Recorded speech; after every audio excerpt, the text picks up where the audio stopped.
Welcome to Bots and Bosses AI for the Trade.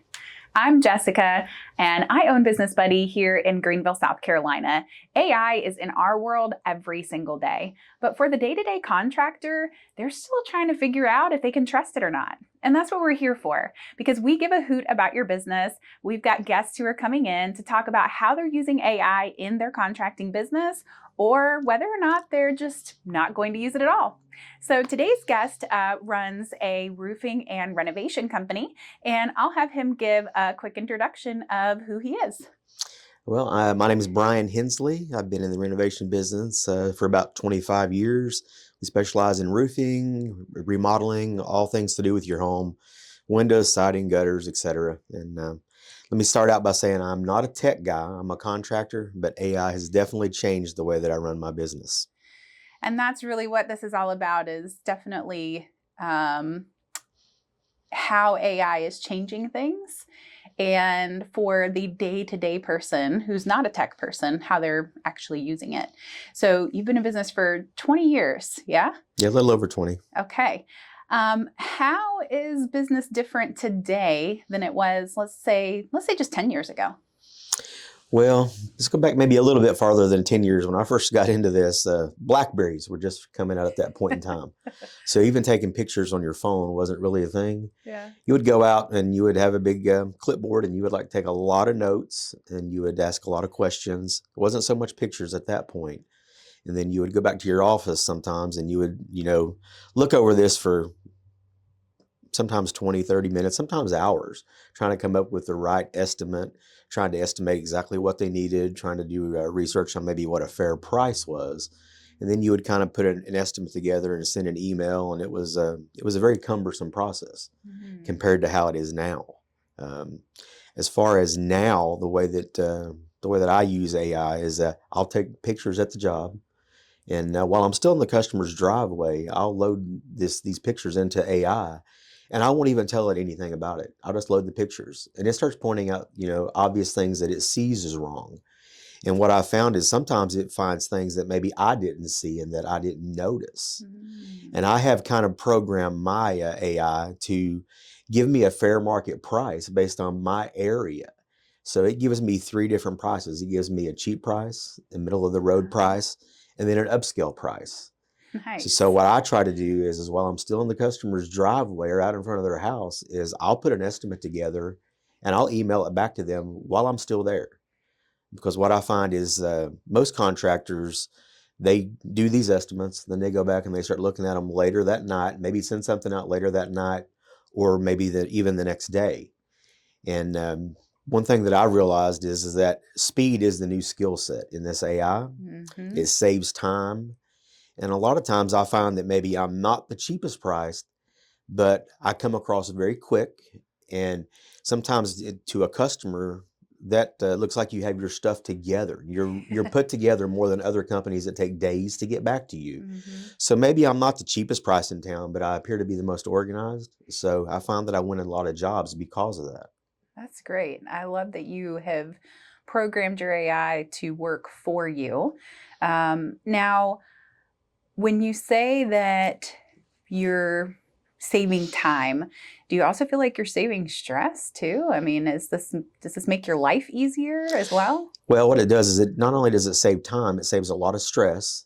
It allows me to do things that make me money, which is go out and try to close jobs and actually perform the jobs versus the task of sitting back writing estimates, a lot of back and forth.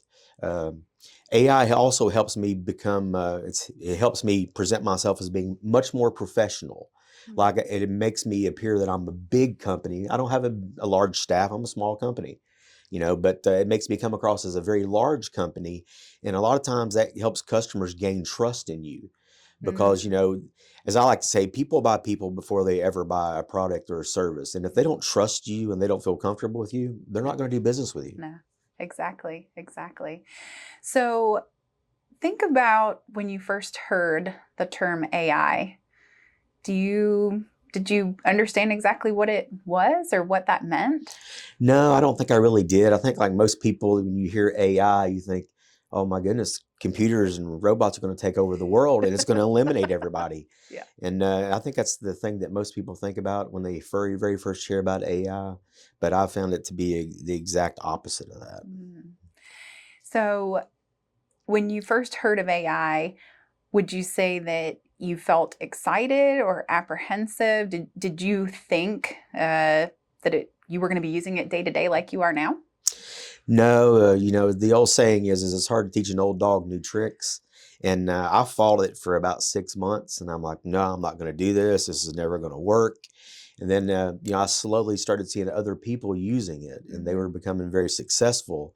And so I kind of tried to adapt into it a little bit. And the more that I embraced it, the more that I've seen how much time that it literally saves. I mean, tasks that normally would take hours or days to do, I can literally do in 30 minutes, and it frees up so much more time to do other things that help my business grow. Yeah. And so for those of you who don't know, Brian is actually my husband. So when he started his AI journey, he had a little in, as you would call it, because I was able to kind of help guide him. And I had already been using it for quite some time. But that didn't make it easy, right? Because as Brian mentioned, he had a way of doing things that worked for him. And sometimes we're resistant to new things. Even if we think that they could possibly save us time, we still feel resistant to it. So it wasn't like we just jumped in, right? Brian had to kind of come to it on his own to figure out, hey, this is what I want to incorporate into my business. Can you tell me how you feel like AI will change your business in the next 6 to 12 months?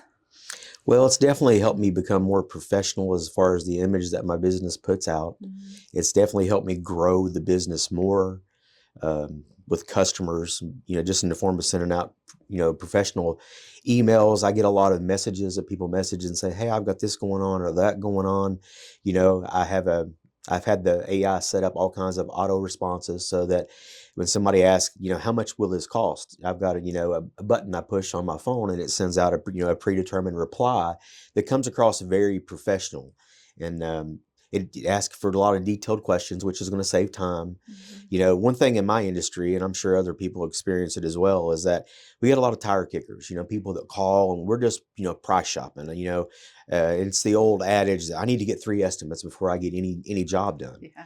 Well, as a contractor, you can spend a lot of time driving around, wasting a lot of time and gas and effort on jobs that you probably never really have a realistic chance of getting, simply because some people are just price conscious and they just want the cheapest price and they don't really care about quality or anything else. Yeah. And with AI, I found that it helps me weed a lot of that out, because serious buyers or serious customers that want to have something done, I think it maybe looks a lot more professional to them, like you have your stuff together. Whereas people that are just kind of kicking tires and whatnot, they just kind of fall to the wayside, and you don't have to waste as much time on those customers. Yeah. Okay. I like that. So give me an idea. You mentioned that you're using it for estimates right now. You mentioned that you're using it for like auto response. Is there anything else that you are either using now or you're thinking of using in the near future? Well, I've had it set up like a follow-up system, like a CRM, to where that once I send out an estimate, it does follow up with the customers repeatedly, as I like to say, until they buy or die, until they say, yes, come and do it, or please stop texting me or calling me. So that, you it kind of helps with the customer follow-up a little bit as well. Yeah. Definitely set up a lot of systems that it helps keep in line as far as tracking and whatnot. Nice. Okay. And you mentioned, when you first heard about AI, a lot of people, and I think a lot of people feel like this, robots taking over the world. What is your honest opinion on what that might look like 5 years from now in your mind? Well, I don't think that it's going to take over the world and actually, replace people. I think what it's done is it's helped expedite people's time and saves you a lot of time that you didn't have to waste before. Now, it's never going to replace contractors, simply because, AI can tell you how to fix something. It can't swing the hammer. You still have to have somebody alive there to do that. So it can give you a lot of how-tos, but it doesn't actually know how to do that. So Yeah.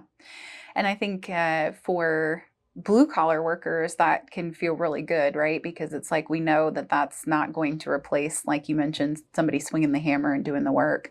But it can change how efficient you are on the admin side of the business. Yeah, I think, from what I've seen out in the field is that there's not a lot of contractors using AI, and the ones that are using it, they're already leaps and bounds ahead of the others who are not. Yeah. And the ones who don't fall in line, it's eventually going to cost them business because other companies are going to get that business first. It's in my industry, it's very prominent that, a lot of people, they call because they have an issue, they have a problem, and they need it resolved. And usually the first person that gives them a good estimate, maybe it's not even the cheapest estimate, but if you're the first person that responds and you come across as having your stuff together, 9 out of 10 times you're going to get that job. Yeah. So I found that also helps you make more profitable jobs because, again, I can weed out customers. There's some jobs are not good jobs, and you don't want every job. Trust me, I've learned that over the years. But it definitely helps with that. Yeah. And I think for us in marketing, the term is speed to lead, right? And that's exactly what you're saying. But it goes a lot more than just that first initial phone call, because now you're also bringing that into the estimate process. You're also bringing that into the follow-up process, and being able to automate that can also reduce your costs, right? Because now you've got things in place that maybe a day-to-day admin person would need to do, that you might have to pay $3,000-$4,000 a month, and you're able to do those things for a couple $100 a month. Is that right? Yeah, absolutely. I don't have an office manager, but I certainly could have one, but that would be a very expensive cost to add to the business. With AI, I have an office manager on staff 24 hours a day. I mean, I can put something in and I can get what I need done right away. Yeah. So that part definitely helps. Something else that I've seen that it kind of helps me with is, a lot of times I'll be out doing estimates. I'll have, technicians on other projects that are going on. And, believe it or not, everything doesn't run smoothly every day. No, stop. You start tearing a wall apart and you find a lot more damage behind the wall that than what was there. When you give an estimate, you can only give an estimate on what you can see. So you give a customer an estimate on a price and you start tearing the wall open, and then now there's, mold and rotted wood inside the wall, and a $1,200 repair turns into a $4,000 repair. Yeah. But some customers may not be in a position to take care of that, or they weren't, emotionally ready for that finding, and then sometimes you get customers that are just, kind of maybe a little bit, nitpicky, as I like to say, and things like that. What I found with stuff like that is that AI can help with that as well, because maybe I'm having a lot of things going on within a day, and it's maybe not been the most, let's just say it's been a Monday and we're on Wednesday. It's the third Monday of the week. And, maybe you're not in the best frame of mind, and you get a text message from a customer that is nitpicking on something that's very, minor and minute. Well, what I found that AI helps me with is I put all this into AI and it gives me a clean, professional response, rather than coming across as an emotional contractor sitting in his truck who's having the third Monday of this week. It just makes me look a lot more professional. Yeah. And, a lot of times I think that's very beneficial. Yeah, I agree with that. And as business owners, right, there are certain buttons that you can hit on us at certain times of the day or the week. Stop it. That could definitely trigger a response that we might not normally make, or we know is not professional. Yes. But in that moment, right, we're a little bit maybe, like you mentioned, third Monday of the week. And AI can definitely help with that, because it's not only are we, I feel like, not only are we getting to vent to AI, so now we can take out our frustration, to the AI, but then it can give us that really good response back that sounds clean, professional, and not like it's our third Monday of the week. Yes, very much so. That's great. So as far as AI goes, we've got a lot of people, a lot of clients right now who are looking into like AI answering services, or have even switched over to that for like after hours. Is that something that you've considered of having AI answer your phone?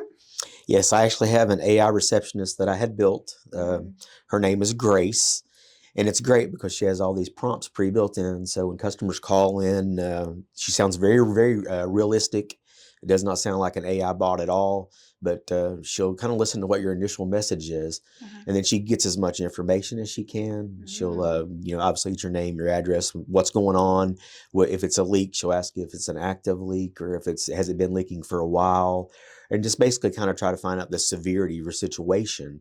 And then she'll go so far as to actually set up an appointment based on, what your availability is on your calendar. Nice. And then once all the information is taken, then I'll receive an email and a text message, a notification that someone's called in, so that if it's a situation that maybe needs to be handled right away, say if it's an emergency type situation, then I know about it and I can immediately reach back out to the customer. It also helps weed out a lot of tire kickers and stuff that, I don't have to have an office manager in the phone answering the phone, spending money on something like that, on a lot of people that don't really need the service or are just kind of shopping for information, so to speak. Okay. And now you mentioned that you set that up. Is that something you did on your own? I did. The good old Mr. Tech guy, Brian here. I went on to AI and I had it write me a script for it. And I went to a third-party site that sets up these receptionists. Okay. And there was a lot of trial and error. And now, mind you, I did this all on my own. I had no help or prompting from my tech-savvy wife. I did not. I did this on a Sunday afternoon sitting at home by myself, and she was quite amazed that I did all this by myself. And if I can do this, anybody can use AI because I'm not an AI person.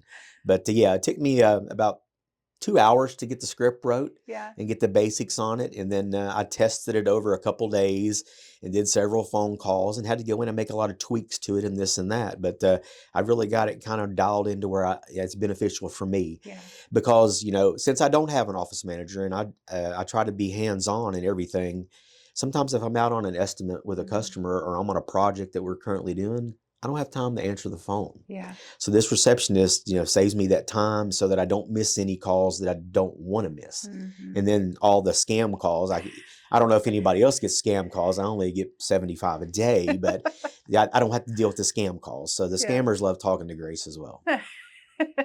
Well, that's great. And I think that's an important note to make here is you have the advantage that maybe some people don't have, which is you have a tech wife at home, but you were able to do this on your own. And I think that speaks volumes for what other people can do. But I feel like some of the reaction that I've gotten from certain contractors is that they're kind of scared of it. And maybe it's more just of the unknown than anything else. But I would say you probably felt pretty impressed with yourself after you got that set up, no? Oh, absolutely. I mean, it's the time that it saves me and the ability to do many, many more things is just, honestly, I mean, I don't know, looking back now, just in the 6 months that I've been using it, I don't know how I ever did all this prior to, because there's just so many things that, so many more things I get done on a daily basis that there's no way I was able to do all that, previously, and I was probably as guilty as some contractors as far as, I would go do estimates and sometimes it takes 2 or 3 days to get an estimate written because if you've got a heavy estimate flow and you do 6 or 8 estimates in a day and you do that for 2 or 3 days in a row, well, then you may find yourself on a Saturday or Sunday sitting around for 4 or 5 hours each day just writing up estimates. And then you don't really know how many of those estimates that you sent out that somebody else already sent an estimate to and that you don't even have a chance to get that job because it took you 4 or 5 days to get an estimate sent out. So it's definitely changed the way that I run my business. Wow. So based upon what you're doing right now, and maybe some insight that you have, do you feel like you're using AI to its full capability? No, I'm definitely not using it to its full capability. It can do so much more, and I'm just kind of trying to grasp a little bit of it each week to learn something new, and I found that I do. I'm starting to see a lot of customers using it too. Oh yeah, okay. Yeah, I went on an estimate one day last week, and I could kind of tell. The customer sent me a pretty detailed, long message. I mean, it was. I didn't know if I was coming out to do an estimate on a house or fill out a loan application based on the text message that I got, and it was like, it sounded very serious. I mean, it was like a 3-page engineering report. It was talking about, water mediation, structural supports, and this and that. I'm thinking, man, this is something serious. So then, of course, I go to the job and I get out there, and it's a piece of trim, you know, loose trim. And this customer has obviously just gotten on AI, been on 20 minutes and is like, thinks they're an AI engineer or whatever.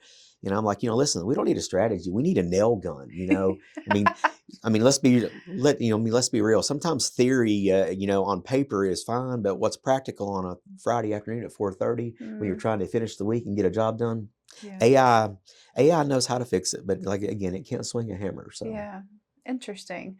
So basically this customer had used AI to try to figure out what the problem was. And upon you getting out there, you realize this problem is much smaller than what it appeared to be on paper based upon what AI had come back with. yeah, absolutely. I'm finding more and more of that. And then, of course, a lot of customers now, when you send an estimate, you'll start getting email replies back from that, or text messages, and I can always tell when they've put it into AI or chat, and they're trying to have that be their negotiator as far as price goes. And they're like, well, your price shouldn't be this, and your price shouldn't be that. And I find it interesting because sometimes, maybe we're doing, a roofing project, and maybe installing a door. So there's, roofing, plumbing, and trim trade or something in it. And AI can't really distinguish the three different trades as far as the complexity of it. And like I said, sometimes it just can't see things that you may find when you open up a wall or whatnot. Yeah. And so I find customers are trying to use it more and more to negotiate as well. Interesting. Okay. Yeah, I could see how that might be somewhat problematic, just for the simple fact that, as you mentioned, there might be several things that are going on, and each one of those might be a different rate or a different cost, or if they're taking a picture and not taking into consideration what's behind the wall or what is, under the floor, then that could leave a lot to be guessed. Yeah, and then a lot of times AI too, like for an example, if we're doing a wall repair or a drywall repair, obviously, every home's different. AI can look at something and say, well, this is how it's supposed to be. Well, AI doesn't know that if the wall's plumb, it doesn't know that the house was built 30 years ago and that it has to be done a certain way because of how the wall structurally is. Yeah. So, I've had some customers that'll look at something and, put it in AI and I'll say, well, this isn't right. Well, it is right because that's how it has to be based on how your home is. So I think that brings up a really good point. And no matter what AI system you use, as far as like ChatGPT or Gemini or Claude, they all have something very fine print down at the bottom that says, this could be wrong, always check. And what we have found in our office, but also just in day to day, is that AI doesn't always have all the context. And so it knows everything, but sometimes it also knows nothing. And so, as you mentioned, it can't account for some of those things that only a contractor with 20 years of experience would know. yes. Because you're there live in the house, but you've also seen, thousands of other houses, and that the tape measure says this, or that the wall is not plumb, or behind the wall, because of what you see in front of the wall, there may be something completely different that you're about to embark on. And I find that really interesting because there are some people who are taking AI and just completely using it at face value. They're like, oh, what it says is right. But what I'm hearing from you and what I've experienced as well is that's not always true.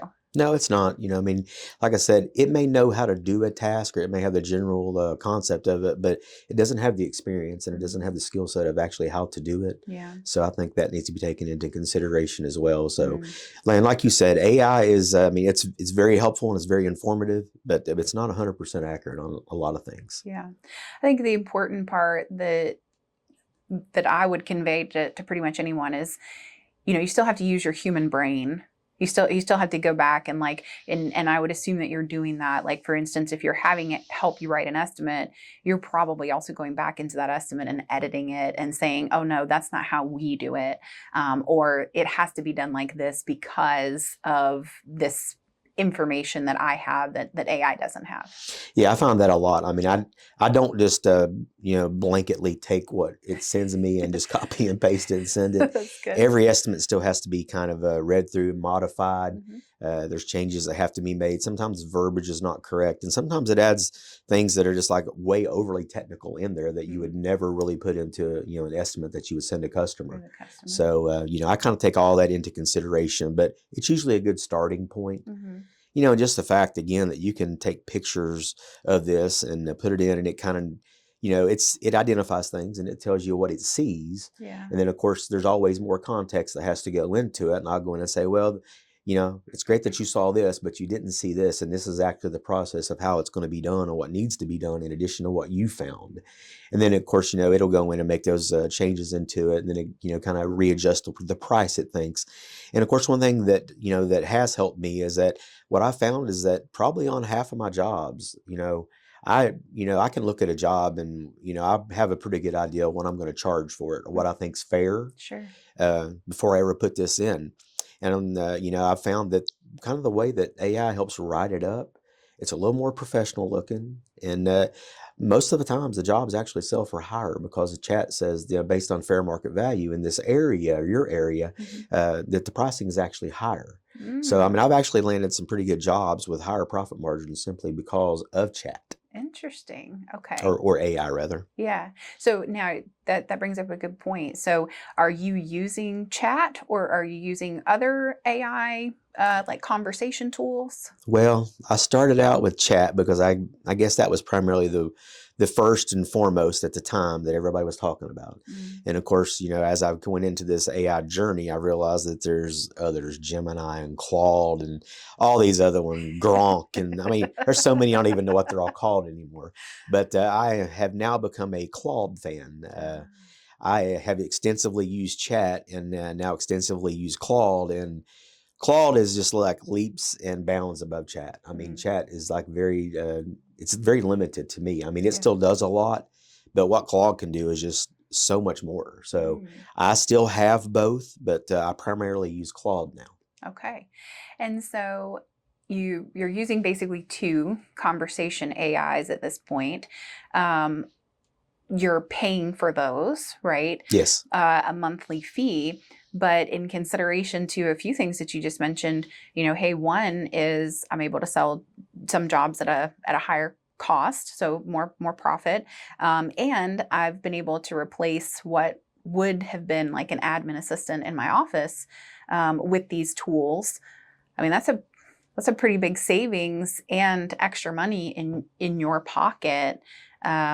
Even using two tools that you're paying for. Yeah, I mean, just as an example, say for an office manager and office assistant, if you pay somebody $20, $25 an hour, they're going to work 40 hours a week. So roughly it's going to cost you $1,000, plus you have to match payroll taxes and insurances and everything else. Well, I mean, that's a $1,200, $1,300 a week employee that you don't have to have. Yeah. So that's a $4,000 or $5,000 a month savings. And of course, I mean, I'm using the basic versions of these AIs, so I'm only paying $20 a month for this stuff.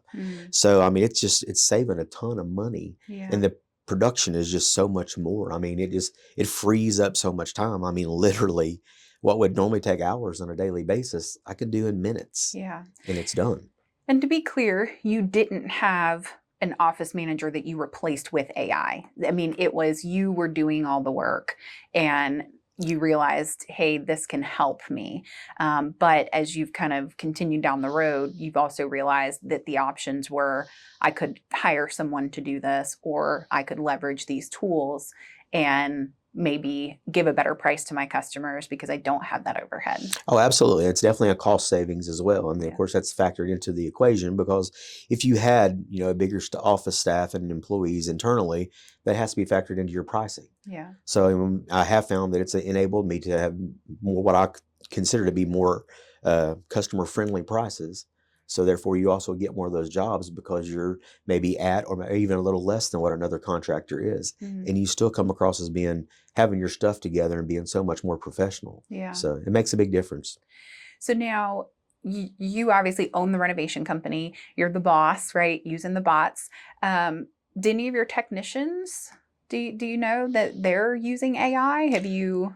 tried to They, get them to? I've tried to get them to use it a little bit more. Uh-huh. Some of them are starting to embrace it a little bit, Okay. but it's definitely a slow process. Okay. Yeah.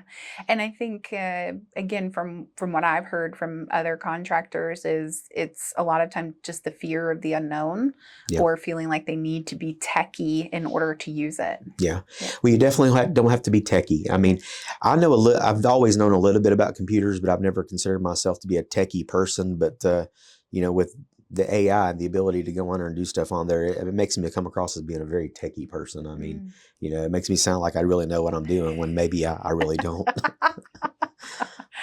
That's interesting. Yeah. So do you have any funny stories or any stories that you can kind of think of that surprised you when it comes to AI? Well, I mean, just again, maybe some of the customers that want to use it as far as negotiating tools. Mhm. I did do a roof for a customer not too long ago, and he was an elderly gentleman, he was probably about 75 years old. And this was back when chat very first came out. And I went and did his roof, and then I went back over to walk around it with him at the end. And I pulled up in the yard, and he's on a step ladder, over on the side of his house, and he's like taking pictures. And I'm thinking, what in the heck? So I go inside the house, to collect my check like we do at the end of jobs. And he's like, yeah, he said, I took a couple pictures of this area up here around my valley. He said, and chat says that doesn't look right. And I'm thinking to myself, oh, here we go. Oh no. I've got a 75-year-old who just got on chat 20 minutes ago, and now he's going to try to nitpick my job to death. Well, Yeah. in theory, what chat looked at was it looked at shingles that hadn't laid down. Well, shingles, they're in a pack, and of course, sometimes when you put them on, they have to heat up in order before they actually lay down. And of course, chat didn't understand that, and so it's kind of giving this customer, inaccurate information. He's kind of trying to make a decision thinking that something wasn't done correctly when it was. Okay. But I'm finding more and more stuff like that where customers are trying to get involved in it. So That would be a tough one to respond to, right? I yeah. mean, But of course, then I pulled it up, with the same chat that that he was trying to give me that says that yes, shingles do have to heat up in order to lay down, but that particular way he put it in there, it just didn't give him that information that he needed. Yep. And of course, like I said, while I'm sitting there at his kitchen table, I pulled it up on my chat, and I'm showing him that yes, shingles do need to be heated up, and sometimes it takes time, especially on colder days. When you put brand new shingles on, sometimes they got to heat up to 70, 80 degrees before they flatten out and lay down and seal. Yeah. So, stuff like that. That's funny. So not only is AI breaking barriers with age, but it's also breaking barriers on how customers are maybe even critiquing the work that you do. Oh, absolutely. Which is interesting to say the least. Yes. So Brian, what would you tell a contractor who is not currently using AI? Well, I'm going to say this. You're definitely losing jobs already, whether you realize it or not. You're losing jobs because you're not using AI, because there's no way that you can be as fast and efficient at getting a customer an estimate. And like I said, most customers, they want to go with somebody right away. And since some customers old school want to go have 3 estimates, I mean, usually if you're the first estimate that comes in and you appear to have your stuff together, so to speak, a lot of times they go with you. And it's not always about the price. Sometimes people will pay more money than just paying a cheaper price because you come across as being professional and having your stuff together. And, I would also say contractors that are not on board with this, the window is open now, but it's not going to be open for long. And if you don't get in and embrace this, in a few months, you're going to be behind everyone else. And it will definitely start costing you jobs and maybe even your business. Yeah, that's really interesting. So we're seeing more and more contractors who are embracing AI, but we also want to address that there are uncertainties and there are things that feel like maybe they just don't know. And that's the whole point of Bots and Bosses, AI for the Trades, is to really help show how businesses like Brian's are using AI. And we're going to be talking to some businesses who are not using it and just understanding their mindset as to why they're not using it and how we might be able to help them embrace it. So Brian, to wrap this up, can you tell people where to find you if they wanted to check out Rave Renovation? Yeah, you can check us out on our social media. It's under Rave Renovation. We're on Facebook, TikTok, Instagram. You can go to our website, raverenovation.com. And you can also give us a call at our office at 864-203-2173. And you can book an appointment on there, and Grace will happily talk to you. And then I will call you back after you talk to Grace. Thank you so much, Brian. We appreciate you being our guest today. If you felt like this was a hoot-worthy episode, we'd love for you to share this with some other contractors or even just business owners who need to hear it. I'm Jessica with Business Buddy, and we will see you next time on Bots and Bosses.